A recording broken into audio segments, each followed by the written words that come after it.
আমি উদাহরণ দিচ্ছি কয়েকটা যে স্ক্রুটিনি করে আমরা দেখছি।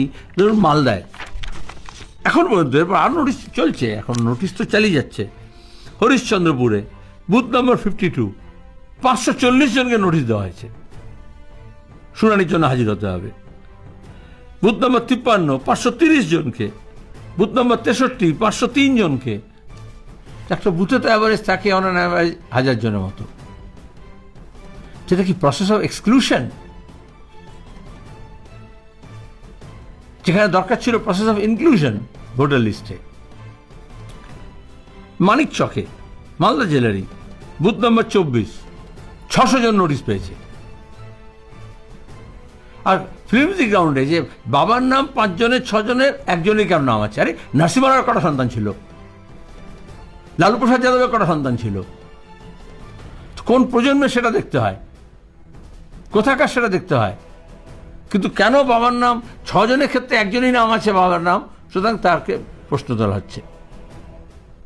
এগুলো আননেসেসারি হ্যারাসমেন্ট, একটা কমিশন ক্রিয়েট করা হচ্ছে, ভয় তৈরি করা হচ্ছে, এবং ঠিক নির্বাচনের প্রাককালে এসে এই কাজটা করা মানে হচ্ছে একটা বড় অংশের মানুষকে, যে যাদেরকে রাজনৈতিকভাবে করা হয়নি তাকে প্রশাসনিকভাবে এক্সক্লুশন করার চেষ্টা করা হচ্ছে।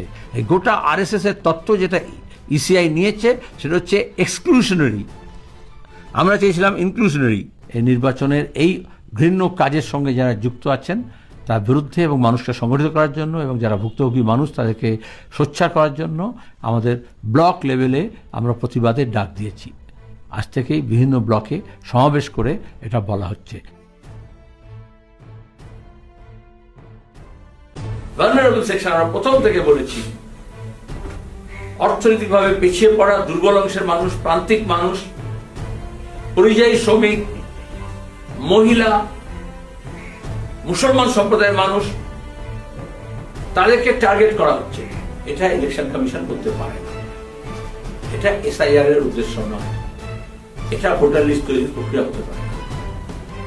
আমরা শুধু এটা অভিযোগ করছি তা নয়, নির্দিষ্টভাবে আমরা লিখিত যেমন অভিযোগ করছি, বিশেষত এসব নাম টামের ওদের অশিক্ষার জন্য, কুশিক্ষার জন্য, গল্প কথাকে বিশ্বাস করার জন্য যে ভ্রান্তিগুলো হচ্ছে সেটা কাটানোর জন্য নির্দিষ্টভাবে যেমন করছি।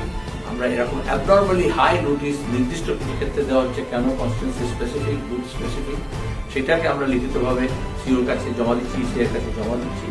সেখানে আমরা থাকবো না। ইতিমধ্যে আপনারা জানেন আজ থেকে শুরু হয়েছে বিভিন্ন ব্লক লেভেলে, সাব ডিভিশন লেভেলে এই নির্বাচনের এই ভিন্ন কাজের সঙ্গে যারা যুক্ত আছেন তার বিরুদ্ধে এবং মানুষকে সংগঠিত করার জন্য, এবং যারা ভুক্তভোগী মানুষ তাদেরকে সোচ্চার করার জন্য আমাদের ব্লক লেভেলে আমরা প্রতিবাদের ডাক দিয়েছি। যেভাবে হিয়ারিং এর প্রক্রিয়াকে নিচ্ছে এটা খুব খারাপ হচ্ছে, এবং এর পিছনে কোনো যুক্তি নেই। আপনাদের মনে থাকবে যেদিন নির্বাচন কমিশনে প্রথম আমরা গেছিলাম, সেদিন বেরিয়ে এসে প্রথম বলেছিলাম ইল প্রিপেয়ার্ড নির্বাচন কমিশন। তারপরে কোনটা এআই করে কোথা থেকে কি বার করলো, সেখানে 8টা 4 হয়ে গেল, সংখ্যাটা বদলে গেল, নামটা বদলে গেল, বানানটা বদলে গেল, এবং তারপর নিয়ে তালগোল পাকালো, এবং সেসব ভেরিফাই করতে হবে বলে এমন একটা অসভ্যতা। তখন বললো 2002-এ যাদের সঙ্গে ম্যাচ করবে তাদের আর কোনো টাকার দরকারই নেই। এখন দেখা যাচ্ছে 2002-এ ম্যাচ করার পরেও নাকি আবার নানান বিধভাবে টাকাটাই করা হচ্ছে। তখন বললো ডোমিসাইল সার্টিফিকেট ইত্যাদি ইত্যাদি থাকলে কোনো প্রবলেম নেই, এখন তা নিয়েও সমস্যা করা হচ্ছে। আমরা প্রথম থেকে বলছিলাম যে নাগরিকত্ব তৈরি করা যদি ভোটার তালিকার নির্বাচন কমিশনের কাজ না হয়, তাহলে হোয়াই নট আধার কার্ড? সব জেনে বুঝে অসভ্যতা করছে। আসলে মানুষের ভোটের অধিকারকে সুনিশ্চিত করে নির্বাচন করার যোগ্যতা দিল্লির বিজেপি হারিয়েছে। সেই কারণে ভোটার লিস্টে নানান রকম তালগোল পাঠিয়ে, নানান রকম জারিজুরি করে, ভুলভাল করে মানুষের ভোটের অধিকারকে কলুষিত করতে চাইছে অথবা কেড়ে নিতে চাইছে। 2002 তাতে ম্যাচিং হলেও তারপরেও আবার ডাকতে হলো, ফাজলাম হচ্ছে।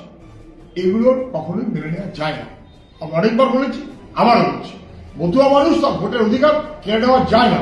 অনেকবার বলেছি, আবারও বলছি।